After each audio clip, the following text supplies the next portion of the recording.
ਭਾਜਪਾ ਨਾਲ ਗੱਠਜੋੜ ਤੋੜਨ ਮਗਰੋਂ ਅਕਾਲੀ ਦਲ ਨੂੰ ਨਿਤ ਮਿਲ ਰਹੇ ਹਨ ਝਟਕੇ। ਕੇਂਦਰ ਨੇ ਵਾਪਸ ਲਈ ਬਿਕਰਮ ਸਿੰਘ ਮਜੀਠੀਆ ਦੀ ਸੁਰੱਖਿਆ।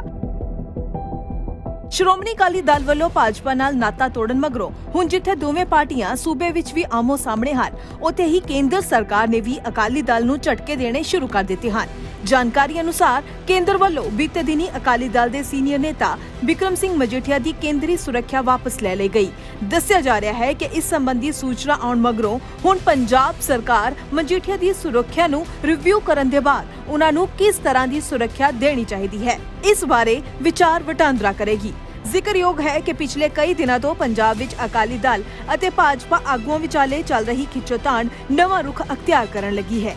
ਉਧਰ ਯੂਥ ਅਕਾਲੀ ਦਲ ਨੇ ਰਾਜਪੁਰਾ ਵਿੱਚ ਭਾਜਪਾ ਨੇਤਾ ਦਾ ਪੁਤਲਾ ਫੂਕਿਆ ਅਤੇ ਇੱਧਰ ਕੇਂਦਰ ਨੇ ਮਜੀਠੀਆ ਦੀ ਕੇਂਦਰੀ ਸੁਰੱਖਿਆ ਨੂੰ ਵਾਪਸ ਲੈਣ ਦਾ ਫੈਸਲਾ ਲੈ ਲਿਆ। ਹਾਲਾਂਕਿ ਦੱਸਿਆ ਜਾ ਰਿਹਾ ਹੈ ਕਿ ਕੇਂਦਰ ਵੱਲੋਂ ਇਹ ਫੈਸਲਾ ਕਰੀਬ ਹਫ਼ਤਾ ਪਹਿਲਾਂ ਲਿਆ ਗਿਆ ਸੀ। ਮਜੀਠੀਆ ਨੂੰ CISF ਦੀ ਸੁਰੱਖਿਆ ਪ੍ਰਦਾਨ ਕੀਤੀ ਹੋਈ ਸੀ। ਦੱਸਣਯੋਗ ਹੈ ਕਿ ਪਿਛਲੇ ਸਮੇਂ ਦੌਰਾਨ ਸਰਦਾਰ ਮਜੀਠੀਆ ਨੂੰ ਲਗਾਤਾਰ ਗੈਂਗਸਟਰਾਂ ਤੇ ਵਿਦੇਸ਼ਾਂ ਤੋਂ ਵੀ ਜਾਨੋਂ ਮਾਰਨ ਦੀਆਂ ਧਮਕੀਆਂ ਆਉਂਦੀਆਂ ਰਹੀਆਂ ਹਨ। ਜਾਣਕਾਰੀ ਅਨੁਸਾਰ ਕੇਂਦਰ ਦੇ ਇਸ ਫੈਸਲੇ ਮਗਰੋਂ DGP ਦਫ਼ਤਰ ਵੱਲੋਂ ਉਨ੍ਹਾਂ ਦੀ ਸੁਰੱਖਿਆ ਨੂੰ ਰਿਵਿਊ ਕਰਨ ਦਾ ਫੈਸਲਾ ਲਿਆ ਗਿਆ ਹੈ। ਦੱਸਿਆ ਜਾ ਰਿਹਾ ਹੈ ਕਿ ਕੇਂਦਰ ਦੀ ਨਜ਼ਰ ਕਾਂਗਰਸ ਦੇ ਅਜਿਹੇ ਆਗੂਆਂ ਉੱਤੇ ਵੀ ਹੈ ਜਿਨ੍ਹਾਂ ਨੂੰ ਕੇਂਦਰੀ ਸੁਰੱਖਿਆ ਮਿਲੀ ਹੋਈ ਹੈ ਅਤੇ ਆਉਂਦੇ ਦਿਨਾਂ ਵਿੱਚ ਉਨ੍ਹਾਂ ਦੀ ਸੁਰੱਖਿਆ ਵਿੱਚ ਕਟੌਤੀ ਦੀ ਸੰਭਾਵਨਾ ਵੀ ਜਤਾਈ ਜਾ ਰਹੀ ਹੈ। ਕੇਂਦਰ ਦੇ ਇਸ ਫੈਸਲੇ ਬਾਰੇ ਅਕਾਲੀ ਦਲ ਦੇ ਸੀਨੀਅਰ ਨੇਤਾ ਅਤੇ ਸਾਬਕਾ ਮੰਤਰੀ ਡਾਕਟਰ ਦਲਜੀਤ ਸਿੰਘ ਚੀਮਾ ਨੇ ਕਿਹਾ ਕਿ ਕੇਂਦਰ ਵੱਲੋਂ ਸਰਦਾਰ ਬਿਕਰਮ ਸਿੰਘ ਮਜੀਠੀਆ ਦੀ Z ਸੁਰੱਖਿਆ ਵਾਪਸ ਲੈਣਾ ਇੱਕ ਰਾਜਨੀਤਿਕ ਕਦਮ ਹੈ ਜੋ ਬਿਲਕੁਲ ਸਹੀ ਨਹੀਂ ਹੈ।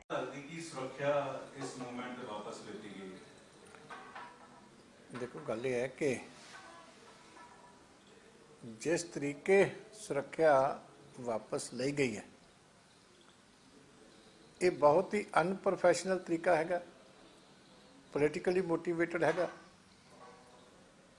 और मैं समझदा कि इस तरीके जो सरकारां काम करनगियां तो ये बहुत ही एक अनडेमोक्रेटिक स्टैप है।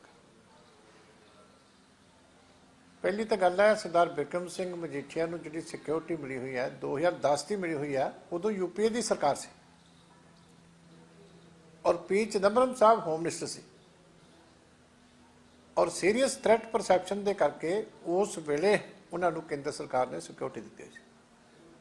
सो 10 साल तो सिक्योरिटी उन्होंने कंटिन्यूस चल रही है। तो अज अचानक जी है कि डिवेलपमेंट हो गई कि सारी की सारी सिक्योरिटी उन्होंने CISF की विड्रा हो गई।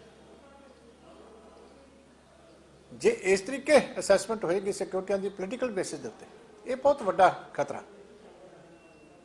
क्योंकि तरनतारन दे विच ताजी उदाहरण है कि कामरेड बलविंदर सिंह की सुरक्षा जिहड़े शौर्य चक्कर विजेता सी इसी तरीके विड्रा हुई और अज नतीजा देश के सामने है कि थोड़े दिनों बाद उन्होंने मर्डर होया, उन्होंने अटैक होया।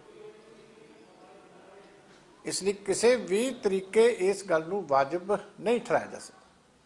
अज पंजाब की हालत तो पहले नालों भी लॉ एंड आर्डर की बेहद माड़ी है। जिहड़े नैशनल क्राइम ब्यूरो के तुसीं डाटा देख लो, उहदे स्टैटिस्टिक्स इटसेल्फ प्रूव करते हैं कि पंजाब दे विच लॉ एंड आर्डर की जेलों के अंदर भी ते बाहर भी हालत माड़ी है। तुसीं फिल्म स्टारां नूं तां जिहड़ी है सिक्योरिटी दे सकते हो, पर एक राजनीति दे विच इन्ना एक्टिव लीडर है उन्होंने तुसीं सिक्योरिटी जिहड़ी है उहदी इस तरीके विड्रा कर दो, की संकेत देना चाहुंदे तुसीं? इस करके मैनूं कंडैम करता और इस तरह की जिहड़ी नवीं पिरतां पाईयां जा रही ये बंद होनी चाहिए।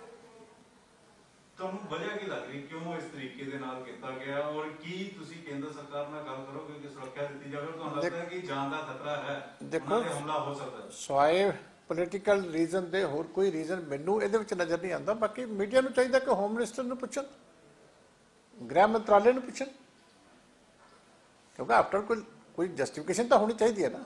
ਇੱਕ ਬੰਦੇ ਨੂੰ 10 ਸਾਲ ਤੋਂ ਜਿਹੜੀ ਹੈ Z ਸਿਕਿਉਰਿਟੀ ਮਿਲੀ ਹੋਈ ਹੈ, ਕਿਤੇ ਇਹ ਤਾਂ ਦੇਖਿਆ ਸੀ ਕਿ Z+ ਵਾਲੇ ਦੀ Z ਹੋ ਜਾਵੇ, Z ਵਾਲੇ ਦੀ Y+ ਹੋ ਜਾਵੇ, पर अचानक रातों रात भी सारा कुछ खत्म हो गया। Threat perception it totally unprofessional तरीका है। नहीं मैं पूछता भी जो खतरा नहीं सी तो फिर एडी हैवी सिक्योरिटी दी क्यों सी? ਨੈਚੁਰਲੀ ਜਿਹੜੇ ਹਟਾ ਰਹੇ ਆ ਉਹੀ ਜ਼ਿੰਮੇਵਾਰ ਆ। ਇਹ ਤਾਂ ਗਵਰਨਮੈਂਟ ਦੀ, ਇਹ ਤਾਂ ਨਹੀਂ ਕਿ ਜੇ ਕੋਈ ਲੀਡਰ ਐਪੋਜੀਸ਼ਨ ਦੇ ਵਿੱਚ ਆ ਜਾਂ ਤੁਹਾਡੇ ਸਰਕਾਰਾਂ ਨਾਲ ਸੰਬੰਧ ਠੀਕ ਨਹੀਂ ਆ ਤੇ ਤੁਸੀਂ ਵਿਰੋਧੀਆਂ ਦੀ ਸਾਰਿਆਂ ਦੀ ਸੁਰੱਖਿਆ ਵਾਪਸ ਲੈ ਕੇ ਜਿਹੜੇ ਉਹਨਾਂ ਨੂੰ ਮਰਵਾ ਦਿਓਗੇ। ਇਹ ਤਰੀਕਾ ਤਾਂ ਵਾਜਬ ਨਹੀਂ ਹੈ। ਸੋ ਇੱਕ ਵਾਰ ਫਿਰ ਤੋਂ ਤੁਹਾਨੂੰ ਦੱਸ ਦਈਏ ਕਿ ਸ਼੍ਰੋਮਣੀ ਅਕਾਲੀ ਦਲ ਵੱਲੋਂ ਭਾਜਪਾ ਨਾਲ ਨਾਤਾ ਤੋੜਨ ਮਗਰੋਂ ਹੁਣ ਜਿੱਥੇ ਦੋਵੇਂ ਪਾਰਟੀਆਂ ਸੂਬੇ ਵਿੱਚ ਵੀ ਆਮੋ ਸਾਹਮਣੇ ਹਨ, ਉੱਥੇ ਹੀ ਕੇਂਦਰ ਸਰਕਾਰ ਨੇ ਵੀ ਅਕਾਲੀ ਦਲ ਨੂੰ ਝਟਕੇ ਦੇਣੇ ਸ਼ੁਰੂ ਕਰ ਦਿੱਤੇ ਹਨ। ਤੁਹਾਨੂੰ ਦੱਸ ਦਈਏ ਕਿ ਭਾਜਪਾ ਆਪਣੇ ਵੱਲੋਂ ਪੂਰਾ ਦਾਅਵਾ ਕਰ ਰਹੀ ਹੈ। ਇਸ ਪਾਰਟੀ ਵੱਲੋਂ, ਭਾਜਪਾ ਪਾਰਟੀ ਵੱਲੋਂ ਪੂਰਾ ਦਾਅਵਾ ਕੀਤਾ ਜਾ ਰਿਹਾ ਹੈ ਕਿ ਪੰਜਾਬ ਦੇ ਵਿੱਚੋਂ ਪੂਰੀ ਜਿੱਤ ਦੇ ਨਾਲ ਅੱਗੇ ਆਉਣਗੇ ਤੇ ਇਸੇ ਦੌਰਾਨ ਹੁਣ ਜਦੋਂ ਤੋਂ ਸ਼੍ਰੋਮਣੀ ਅਕਾਲੀ ਦਲ ਨੇ ਭਾਜਪਾ ਦੇ ਨਾਲ ਆਪਣਾ ਗੱਠਜੋੜ ਖਤਮ ਕੀਤਾ ਹੈ, ਉਦੋਂ ਤੋਂ ਹੀ ਜਿੱਥੇ ਦੋਵੇਂ ਪਾਰਟੀਆਂ ਸੂਬੇ ਵਿੱਚ ਆਮੋ ਸਾਹਮਣੇ ਹਨ, ਉੱਥੇ ਕੇਂਦਰ ਸਰਕਾਰ ਨੇ ਵੀ ਅਕਾਲੀ ਦਲ ਨੂੰ ਝਟਕੇ ਦੇਣੇ ਸ਼ੁਰੂ ਕਰ ਦਿੱਤੇ ਹਨ। ਇਹੀ ਨਹੀਂ, ਦੱਸਿਆ ਵੀ ਜਾ ਰਿਹਾ ਹੈ ਕਿ ਕੇਂਦਰ ਦੀ ਨਜ਼ਰ ਕਾਂਗਰਸ ਦੇ ਅਜਿਹੇ ਆਗੂਆਂ ਤੇ ਵੀ ਹੈ ਜਿਨ੍ਹਾਂ ਨੂੰ ਕੇਂਦਰੀ ਸੁਰੱਖਿਆ ਮਿਲੀ ਹੋਈ ਹੈ ਅਤੇ ਆਉਂਦੇ ਦਿਨਾਂ ਵਿੱਚ ਉਹਨਾਂ ਦੀ ਸੁਰੱਖਿਆ ਵਿੱਚ ਵੀ ਕਟੌਤੀ ਕਰਨ ਦੀ ਸੰਭਾਵਨਾ ਜਤਾਈ ਜਾ ਰਹੀ ਹੈ। ਤੁਹਾਨੂੰ ਦੱਸ ਦਈਏ ਕਿ ਪਿਛਲੇ ਸਮੇਂ ਦੌਰਾਨ ਮਜੀਠੀਆ ਨੂੰ ਲਗਾਤਾਰ ਗੈਂਗਸਟਰਾਂ ਅਤੇ ਵਿਦੇਸ਼ਾਂ ਤੋਂ ਵੀ ਜਾਨੋਂ ਮਾਰਨ ਦੀਆਂ ਧਮਕੀਆਂ ਆਉਂਦੀਆਂ ਰਹੀਆਂ ਹਨ।